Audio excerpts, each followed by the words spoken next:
I was a billionaire heiress of the Vance family in New York. 10 years ago, against all objections, I married Carter Miller, a penniless estate security guard. After our wedding, he treated me like a queen. He even carried warm water to the bedside every night just to wash my feet. The Manhattan socialites who used to mock me for being blind ended up burning with jealousy, wishing they had married such a perfect man. Unfortunately, my health was always fragile, and I died of illness at the age of 30. After my death, my soul couldn't bear to leave him, so I hovered by his side. But I never expected what would happen the very next day after my funeral. My perfect husband, who had been crying his eyes out by my deathbed, couldn't wait to marry 4 women at once. Only then did I realize that his 10 years of pampering me were nothing but a patient act to steal my family's fortune. Even my declining health was all thanks to the healthy herbal tonic he served me every single night. Watching them divide my billions in front of my funeral portrait, a surge of pure rage hit my soul. I gasped, and my eyes snapped open. I was alive again. With trembling hands, I grabbed the phone from the nightstand and lit up the screen. The date displayed on the screen was 10 years ago. I had traveled back in time. I was back to the days before I married that trash, Carter Miller. Just then, there was a knock on the bedroom door. Maria, our housekeeper, called out from outside. "Miss Serena, are you awake? Mr. Miller is downstairs. He's causing quite a scene, saying he needs to see you urgently." Mr. Miller? Carter Miller. The warmth in my eyes vanished instantly. I got it. Tell him to wait. I turned around, walked into my walk-in closet, and leisurely picked out a silk slip dress. Then, I spent my time applying a cold, sharp makeup look. After dragging my feet for over an hour, I finally stepped into my heels and walked out of the bedroom. Descending the spiral staircase, I saw Carter sitting on the velvet sofa. Hearing the click of my heels, Carter looked up abruptly. When he saw me coming down, a flash of awe crossed his eyes, but it was quickly replaced by impatience. "What took you so long?" Carter stood up, complaining to me with zero respect. "I've been waiting for you for over an hour, Serena." Hearing his whining tone made me want to throw up. In my past life, he had used this exact persona. "I may be poor, but I don't care about your money, and I'm not afraid of you." To make me fall head over heels for him, I didn't run up to hug him like I used to. Instead, I crossed my arms and looked down at him coldly. "What do you want?" Carter choked on my icy attitude. His arrogant demeanor weakened a bit, but he quickly put on a show of having his pride wounded. "Serena, did you pay my mother's $300,000 hospital bill behind my back?" Carter looked as if he had suffered a great humiliation. "How many times do I have to tell you? I will earn the money to treat my mother myself. I don't need your charity." Watching his righteous performance, I sneered inwardly. In my past life, when I heard this, I would immediately apologize to him, telling him I only did it because it broke my heart to see him working 3 part-time jobs after his guard shifts. To protect his fragile, ridiculous ego, I had even secretly upgraded his mother to the best VIP suite under his name. And what did he do? He enjoyed everything my money bought while playing the victim of my wealthy arrogance. What a natural-born actor. "Oh, really?" I glanced at him coldly, a mocking smirk playing on my lips. "In that case, fine. I'll call my assistant in a minute and tell him to claw back that $300,000 from the hospital." The moment those words left my mouth, the fake anger on Carter's face froze. He never expected me to play along. Carter panicked, but he quickly forced himself to stay calm and yelled at me. "Serena, what do you take me for?" He looked like he was about to burst with rage. "Do you think you can do whatever you want to me just because you have money? I won't buy into your rich girl games." Looking at his hypocritical face, I couldn't help but laugh out loud. "What are you laughing at?" Carter's face flushed bright red, stung by my laughter. Right then, my phone buzzed inside my bag. It was my dad. I raised my hand and gestured for Carter to shut up. Carter gritted his teeth, forcing himself to swallow his words. From the other end of the line, my father's helpless voice came through. "Serena, I know you've been close with that security guard lately, but you two belong to different worlds. He can't give you a good life. Stop being so stubborn. I've arranged a match for you. He's Julian Sterling, the heir of the Sterling family. He's handsome and highly respected. Just listen to me, meet him, and see how it goes, okay?" In my past life, when I heard this, I had a massive fight with my dad. I had screamed that I would marry no one but Carter, even threatening to starve myself, breaking my dad's heart. But in this life, I looked at the ungrateful man in front of me with a half-smile. "An arranged match? Sure, Dad. Send me the address. I'll be there on time this afternoon." Hearing me agree so easily, my dad was thrilled. He quickly said some sweet words and sent the address to my phone. After I hung up, Carter stared at me, his face turning pale and green. "Serena, have you had enough of this drama? Do you think going on a date with some random guy will make me jealous? You don't have to play hard to get just to get my attention." "Carter," I snapped. "You've been thinking way too highly of yourself lately. Remember your place." "You." Carter gritted his teeth. "Fine. Don't regret this. He threw a tantrum, turned around, and stormed out of my house. Watching his back, I smiled with pure disdain. Regret?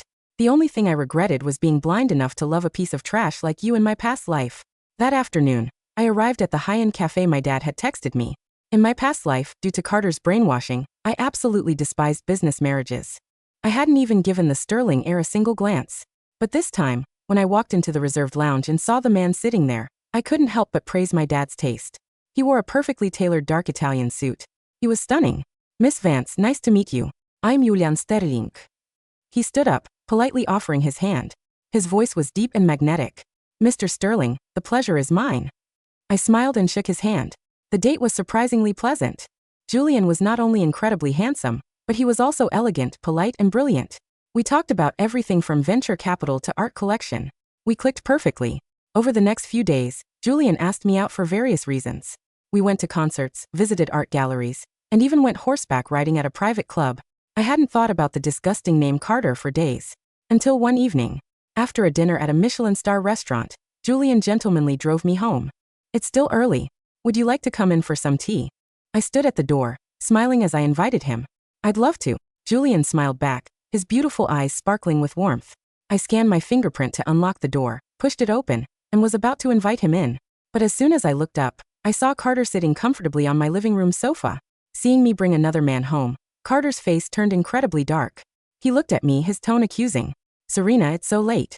Why are you bringing another man home? I frowned, feeling sickened by his tone. Carter, watch your tongue. I am your employer. Being scolded in front of an outsider, Carter's face flushed bright red instantly. What are you standing there for? I ordered him around like any other servant. Go to the kitchen and brew some black tea for Mr. Sterling. Hearing my words, the resentment in Carter's eyes almost spilled over. But forced by my status, he could only turn and walk toward the kitchen with reluctance. Mr. Sterling, please have a seat. I'll go change into something more comfortable. I turned to Julian and smiled. Sure. Julian nodded, giving me a deep, knowing look. I went upstairs and changed into a set of cozy loungewear. Just as I reached the turn of the stairs on my way down, a loud crash echoed from the living room, followed by Carter's painful scream. I rushed downstairs. I saw Carter clutching his left hand, crouching by the coffee table in pain. Meanwhile, Julian stood nearby, looking completely calm. What happened? "Je åkt over, Frauning." Serena. He pushed me. Seeing me come down, Carter immediately started playing the victim. I was just trying to serve him tea, but he was jealous that I get to be close to you. He deliberately threw the boiling tea at me. Julian met my gaze, his voice steady. Miss Vance, I didn't push him. He tripped. I looked down at Carter's hand. The so-called burn was barely the size of a fingernail. It didn't even blister. Looking at Carter's pathetic act, I let out a cold laugh. Cut the drama, Carter. It's just a tiny red spot. Why are you whining like a child? Just put a band-aid on it. Hearing me side with an outsider, Carter couldn't hold back his anger anymore. Serena Vance. Ignoring his rage, I turned to Julian with an apologetic smile. Mr. Sterling, I'm so sorry. My servant doesn't know his manners. I apologize for the scene. It's getting late, so why don't you head home and get some rest? Let's hang out another day.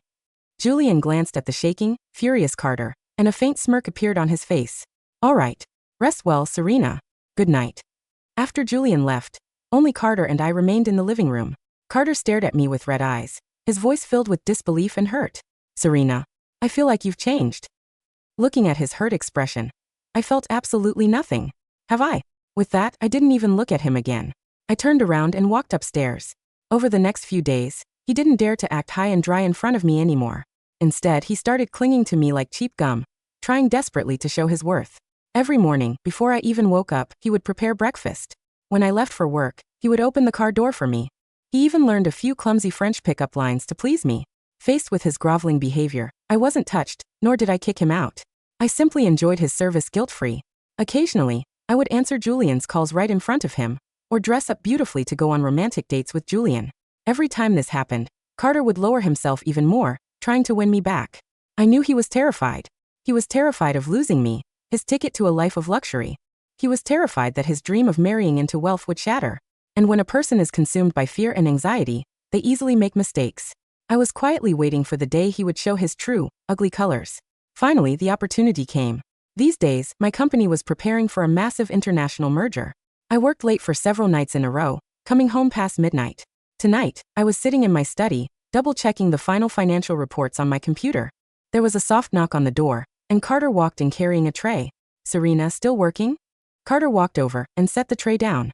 On the tray was a bowl of dark, pungent medicinal herbal tea. "I saw how tired you've been lately. You look pale. I brewed this special organic herbal tea for you." Carter looked at me, his eyes filled with warmth and care. "Drink it while it's hot, then get some sleep." Smelling that familiar, slightly bitter scent, my hand holding the pen froze. In my past life, he had looked at me with this exact loving expression, serving me this toxic tea every single night. I had drunk it for 10 years until my body completely fell apart, and I died in agony.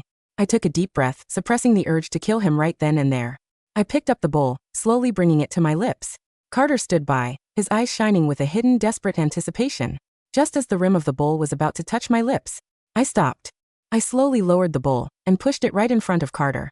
"Serena? What's wrong?" Carter was stunned. I leaned back in my chair, staring at him. I just remembered a rule in the Vance family. "What rule?" Carter asked, confused. "Any untried food must be tasted by a servant first. You drink it." The moment I said this, Carter's face turned pale. "Serena, what do you mean by that?" He looked at me in disbelief. "Are you doubting me? Do you think I'd poison you?" His eyes turned red instantly, and he cried out in hurt. "I might be poor, but my love for you is pure. How can you treat me like some shady criminal?" I said nothing. Seeing my cold face, Carter gritted his teeth. "Fine. If you don't trust me, I'll show you." He grabbed the bowl, tilted his head, and gulped down the dark tea in seconds.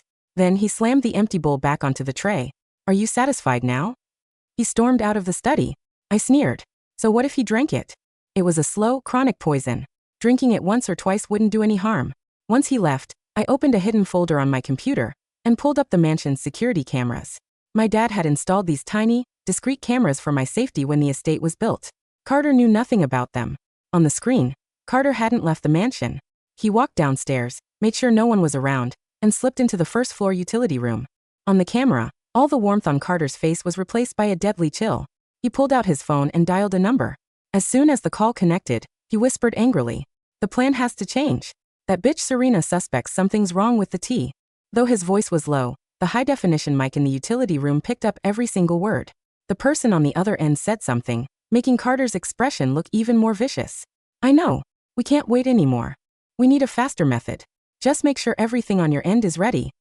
Hanging up, Carter paced around the room for a bit before walking out as if nothing had happened. I knew he was finally panicking and getting desperate. I dialed a private investigator's number. I ordered them to dig up everything on Carter. At the next high-profile charity gala, I made sure to arrive arm-in-arm with Julian. When reporters asked about our relationship, I leaned against Julian's shoulder and announced with a smile, "I've accepted Mr. Sterling's proposal. The date of our engagement party will be announced soon." Julian was slightly surprised, but he played along perfectly, planting a tender kiss on my forehead. Not only that, but I also paid off several major New York gossip outlets. The next morning, the headlines flooded the city. #heiress Serena Vance to marry Sterling heir. Poor guard's billionaire dream shattered. #. A guard trying to climb the social ladder? Serena Vance announces engagement, making Carter Miller the laughingstock of NYC. I expected Carter to confront me after such humiliation. But to my surprise, he held it in. He still showed up at my house every day, acting even more submissive and attentive. It was as if he could swallow any insult just to stay by my side. His behavior only made me more alert. A silent dog bites the hardest. 3 days later, the private investigator sent me the report. The file showed that over the past week, Carter had been meeting with Leo, our family's private chauffeur. Leo's son had piled up massive gambling debts and was being chased by dangerous loan sharks. Carter had offered Leo $5 million to cut the brakes of my red Porsche and stage an accident. Once I died, Carter would use a forged will to claim my entire estate. But what shocked me the most was the last page of the report. The PI found out that the person pulling the strings behind Carter was actually someone inside my own family. However, the mastermind was extremely cautious, and the PI couldn't pin down their exact identity yet. Cold sweat soaked my back as I read the report. It turned out that the person who wanted me dead wasn't just Carter, but also a dear relative of mine. I forced myself to calm down. Since I couldn't find the mastermind, I had to lure them out. Leaning back in my chair, a brilliant plan took shape in my mind. Since they wanted me dead so badly, fine. I would give them exactly what they wanted and die once. The rain was lashing against the floor-to-ceiling windows of Julian Sterling's private penthouse overlooking Central Park. Julian set a cup of freshly brewed Earl Grey in front of me, his knuckles brushing against mine for a fleeting, warm second. He sat on the armrest of the velvet armchair, looking down at the investigative dossier spread across the marble coffee table. Your father's younger brother, Thomas Vance, Julian murmured, his dark eyes sharpening like polished obsidian. For the last 5 years, he's lost over $200 million in bad real estate ventures in Macau. Your father was preparing to audit the family trust next month. If Thomas didn't take you out and install a puppet heir, he was heading straight to federal prison for grand embezzlement. And Carter was his chosen attack dog, I said, swirling the hot tea. Thomas promised him $50 million, a seat on the board, and the Vance name. Carter thought he was playing the mastermind, but he was just Thomas's disposable pawn. Julian leaned down, his face inches from mine, his deep voice carrying a lethal, protective calm. How do you want to play it, Serena? I have 3 security teams ready. We can have Carter and Thomas in federal holding by midnight. No, I replied, looking up into his eyes with a cold, slow smile. Arresting them now is too clean. They'll hire expensive lawyers, claim miscommunication, and drag it through court for years. I want them to step onto the stage they built, take their bow, and realize the floor beneath their feet is gone. Julian chuckled softly, a low, magnetic vibration in his chest. You really are magnificent when you're ruthless. What's the plan? We stage the crash tomorrow night on the Palisades Interstate Parkway, I said. Leo, our family chauffeur, has already confessed to me. I paid off his son's gambling debts this morning and placed his entire family under private security protection in upstate New York. He handed over the duplicate key Carter gave him, along with the audio recordings of Carter instructing him to cut the brake fluid lines. And the car? Julian asked.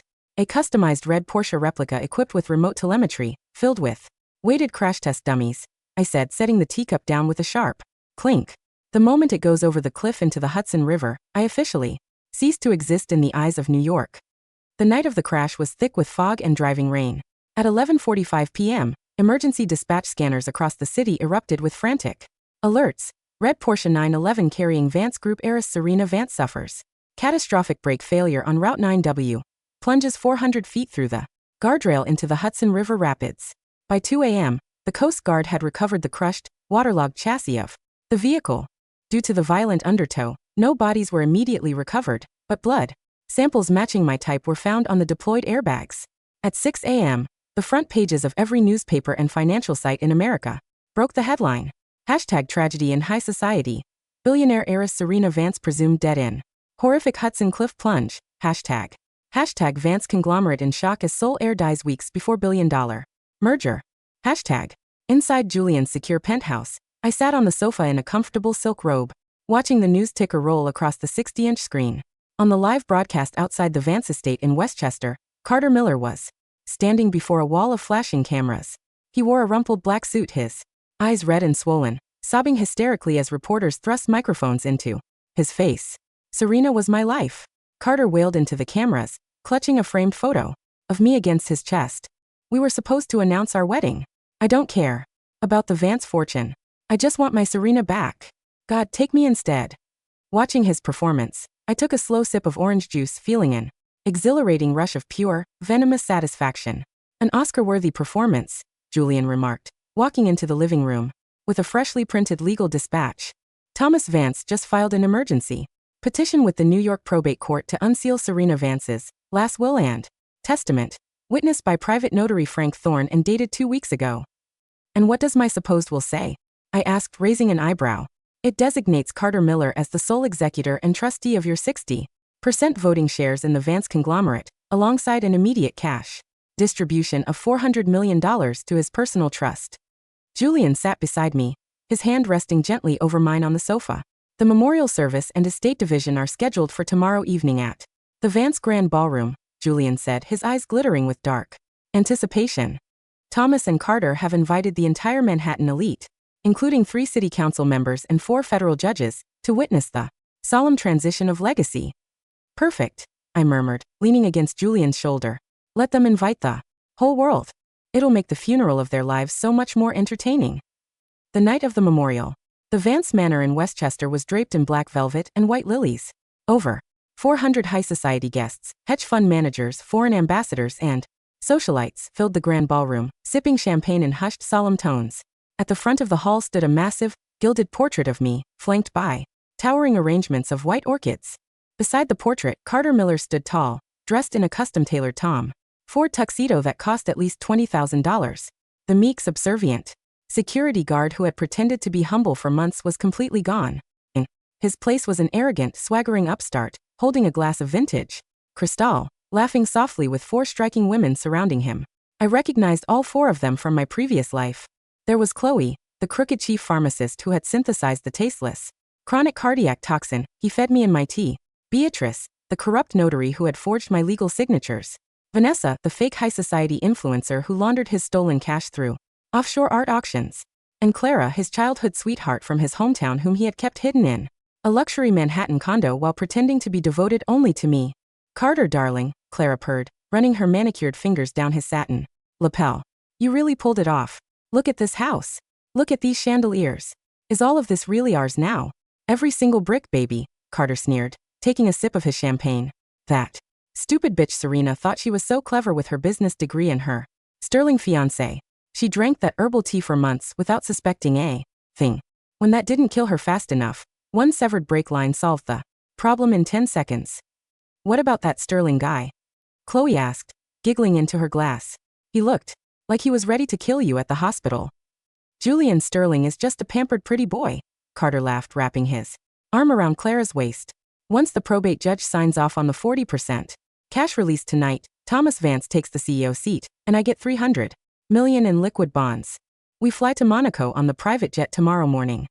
Thomas Vance, my uncle, walked over holding a leather folder, smiling with smug, greasy satisfaction. The probate magistrate has arrived, Carter, Thomas whispered. The board members are seated. Let's finish the reading and secure the signatures before the media starts asking questions about the offshore filings. Let's do it, Carter grinned, stepping up to the marble podium beneath my giant portrait. Carter tapped his crystal glass with a silver pen, and the chatter in the ballroom died down into respectful silence. Distinguished guests, family and friends, Carter began, his voice laced with practiced, theatrical sorrow. We gather tonight with broken hearts to honor the memory of the most radiant soul New York has ever known, my beloved Serena. Several elderly socialites in the front row dabbed their eyes with lace handkerchiefs. Serena knew the dangers of this world, Carter continued, holding up the forged leather document. Before her tragic accident, she entrusted me with her greatest mission, to protect the Vance legacy and ensure that her wealth was distributed according to her true wishes. In this signed testament, she named me as her sole trustee. I don't remember signing that piece of trash, Carter. A crisp, cold, melodic voice cut through the cavernous hall like a diamond, slicing glass. The heavy, soundproof double doors at the back of the ballroom swung wide open. The crystal chandeliers overhead seemed to tremble as the cold evening breeze swept through the entrance. The entire room turned around in unison. A collective, ear-splitting gasp shook the ballroom. Glasses slipped from frozen fingers, shattering onto the polished marble.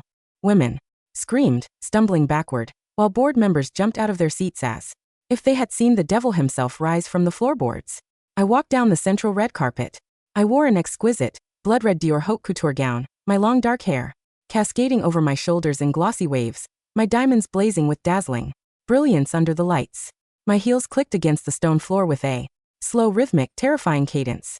Beside me walked Julian Sterling, towering and magnificent in an obsidian tuxedo, flanked by 12 armed federal agents from the Department of Justice, and the lead investigator of the Manhattan District Attorney's Homicide Division. Behind us walked my father, Arthur Vance, completely healthy, his eyes burning with lethal, sovereign fury. Carter's face went from smug triumph to the putrid, curdled gray of a rotting corpse within 3 seconds. The crystal glass in his hand shattered, spilling vintage champagne and blood across his expensive white shirt. His jaw dropped so low it looked dislocated, his eyes bulging as if they were about to pop out of their sockets. Serena? Carter stammered, his voice cracking into a high-pitched, inhuman shriek. You're dead. Your car fell into the river. The chassis was crushed. Disappointed to see me alive, Carter? I smiled, stopping at the foot of the podium, looking up at him with unadulterated disdain.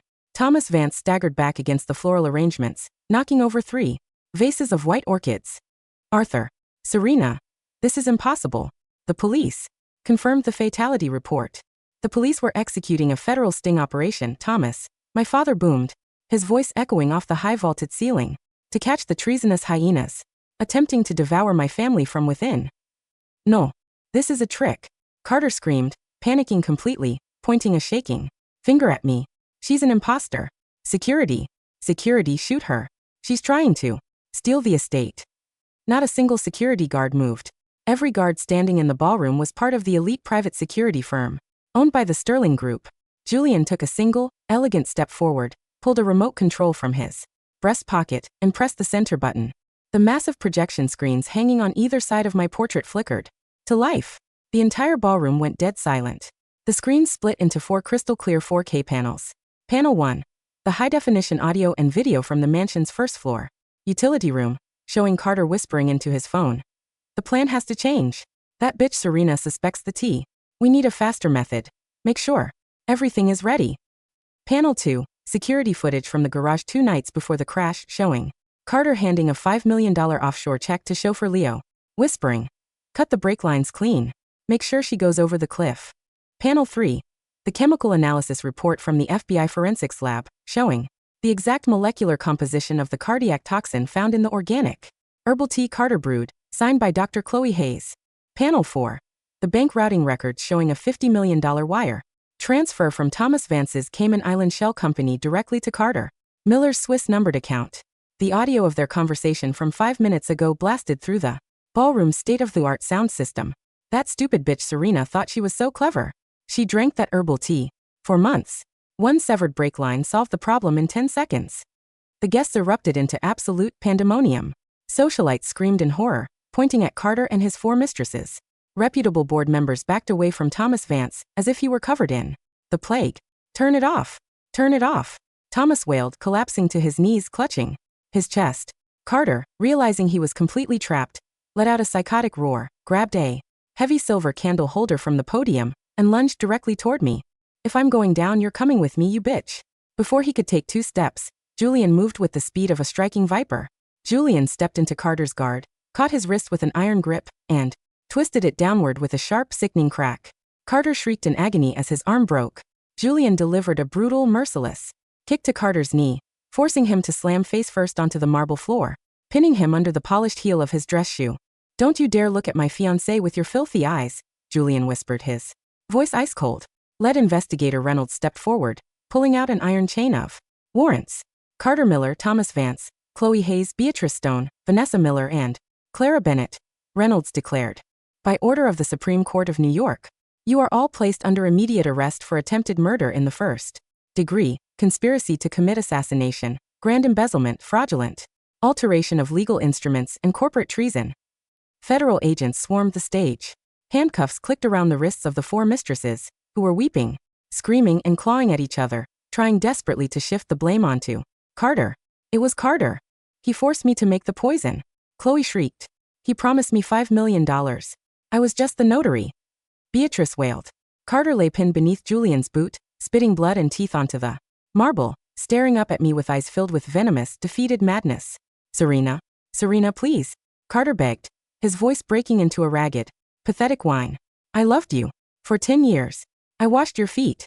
I took care of you. You can't let them send me to prison." I slowly walked over, knelt down, and looked into his bloodshot eyes. "You washed my feet to distract me while your poison dissolved in my cup," I whispered, my voice carrying the freezing chill of 2 lifetimes. "You gave me 10 years of slow agony in the past, Carter. In this life, you will spend the next 40 years rotting in a concrete cell, watching from the prison news as I build an empire you could never even dream of." I stood up, stepping over his trembling hand. "Take this trash away," I told the marshals.